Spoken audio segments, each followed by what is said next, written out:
atau di Solo ini ada beberapa tipe masjid yang mungkin berbeda dengan daerah yang lain, karena di Solo itu ada kerajaan Mataram Islam yang awalnya itu dari Keraton Kartasura, itu yang notabene Mataram Islam. Setelah itu ada perubahan, yaitu Mataram Islam ini menjadi dua, ada di Kasunanan dan Kasultanan Yogyakarta. Nah, berkaitan dengan adanya keraton, maka di Solo itu tipe masjid itu dibagi tiga macam. Yang pertama adalah masjid bersejarah, yang kedua masjid negara, yang ketiga adalah masjid jami atau masjid umum. Dikatakan masjid bersejarah karena tempat ibadah tersebut berdiri atau sudah digunakan untuk beribadah sebelum negara Kesatuan Republik Indonesia itu berdiri. Nah, di masjid ini adalah masjid bersejarah. Nah, di mana masjid bersejarah? Di antaranya sebetulnya banyak sekali. Namun yang paling masyhur ataupun yang kelihatan ini kalau di Surakarta itu ada 4 masjid bersejarah. Yang pertama adalah Masjid Agung Surakarta, yang kedua Masjid Puro Mangkunegaran, yang ketiga Masjid Kepatihan, yang keempat adalah Masjid Laweyan. Masjid Laweyan ini tergolong juga masjid yang pertama berdiri di Solo yang terkenal dan terkemuka. Yang kedua adalah Masjid Negara. Masjid Negara ini adalah di mana masjid bersejarah tersebut setelah negara ini berdiri, secara administrasi kepengurusannya ini dilimpahkan ke negara. Dalam hal ini adalah kantor wilayah Kementerian Agama.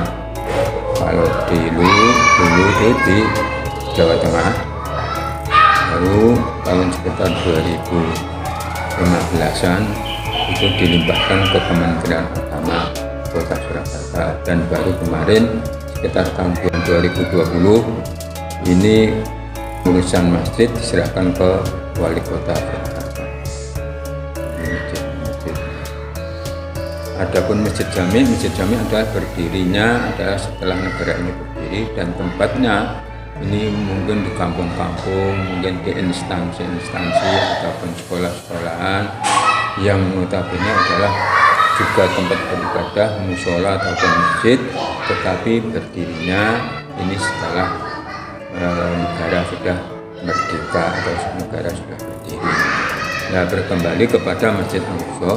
Masjid Al-Aqsa ini adalah sebelumnya itu biasa namanya Masjid Puro Mangkunegaran karena letaknya atau posisi masjid itu sebelum Mangkunegara keempat itu berada di Kampung Kauman Pasar Regi, atau kalau sekarang ini di Kelurahan Kestalan, yaitu sebelah barat Pasar Regi. Ini atas prakarsa atau didirikan oleh beliau Kanjeng Gusti Pangeran Adipati Arya Mangkunegara pertama atau yang dikenal dengan Raden Mas Said. Dan alhamdulillah kemarin Raden Mas Said ini namanya sudah diabadikan menjadi, di samping pahlawan juga menjadi salah satu perguruan tinggi di Surakarta. Mungkin pada tahu ini adalah cikal bakal pengembangan Islam yang pertama di Surakarta. Di Raden Mas Said atau sebelum mereka mendirikan kadipaten, setelah mereka dapat perjanjian Giyanti, yaitu perjanjian diantaranya Belanda, Kasunanan, dan Raden Mas Said. Ini ada kebijakan dari Belanda bahwa Raden Mas Said minta tanah seluas sesigar semongko atau separuh dari semongko. Maksudnya semongko adalah tanah yang di Kasunanan ini dibagi dua. Jadi yang sebelah selatan Jalan Selamat Riyadi ini wilayah kekuasaan Kasunanan, sedangkan yang sebelah utara Jalan Selamat Riyadi ini menjadi kekuasaan Kanjeng Gusti Pangeran Adipati Arya Mangunegara pertama yang dikenal dengan Pangeran Sambernyawa. Karena dia punya gelar Pangeran Sambernyawa ini adalah mereka banyak membunuh para Belanda karena dia gigih melawan Belanda, sehingga dia selalu dicari oleh Belanda. Makanya di dalam struktur di Puro Mangkunegaran ini fotonya juga tidak ada. Dan kenapa? Karena dia sering berpindah-pindah tempat, sering untuk bersembunyi untuk melawan Belanda. Beliau sekitar tahun 1725 mendirikan masjid atau tempat ibadah di wilayah Kauman Pasardi. Ini mulai sejak dia jadi adipati sampai Mangkunegara 2, 3, ini posisi masjid berada di Kampung Kauman. Baru setelah Mangkunegara 3 wafat digantikan Mangkunegara keempat, beliau berinisiatif dengan memindahkan masjid yang letaknya di Kampung Kauman ini dipindah ke tempat yang sekarang ini, yaitu mulanya adalah bangunan pokoknya dulu. Jadi bangunan utama atau bangunan pokok itu dipindah dari Kampung Kauman ke tempat yang sekarang ini. Nah, setelah itu terus sampai sekitar tahun 1878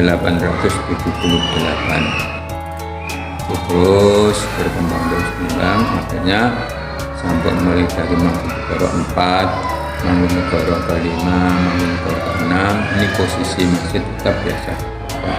Baru setelah Mangkunegara 7 naik menjadi Adipati Arya Mangunegara yang ke-7, beliau orang pahlawan juga, seorang militer juga. Mereka mengadakan inovasi besar-besaran yang dengan bekerja sama seorang arsitek dari negeri Belanda, seorang arsitek Katolik yang berada di Belanda.